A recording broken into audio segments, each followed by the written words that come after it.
Since it's the Carpatho-Rusyn Day here at the museum, and I thought I'd just touch on the whole concept of identity, and then speak a little bit about a few things, and then pass it off to Paul. Paul will pass it back to me. But growing up, like Andy, of course, was the first generation from immigrant parents that were right from. It was at that time it was referred to as Czechoslovakia, but that doesn't necessarily mean that he was either from parents that were Czech or Slovak, as we know now. But at the time, people were just very general in their descriptions, and quite often people said we're Czechoslovakian. And even growing up, we even said, oh, well, we're Czechoslovakian, but that wasn't the full story, of course. It's only in recent years that we find out that we're more specifically of the Carpatho-Rusyn group, and they straddled several countries in Europe. And that was something that wasn't stressed probably to those first generation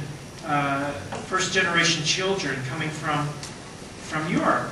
Like most people, parents wanted them to become American, and that was how things were, how kids were brought up. So I'm very happy that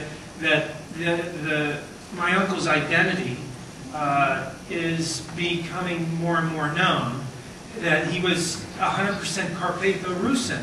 And because I find it very important to make that distinction, because who he became and part of his extreme talent was because of his culture. And he got his culture directly from his parents, and especially his mother Julia. It was right from the old country, and there was talents running through both sides, the Warholas and the Zavakis, and it came out in Andy.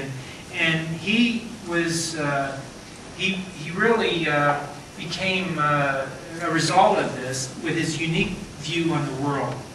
And I don't think enough can be said about that, because it really shaped who he was. And I'm just, it doesn't matter if the Slovaks or the Ukrainians or they want to, usurp his identity. We all know that he was Carpatho-Rusyn, which makes it all more special and important. So.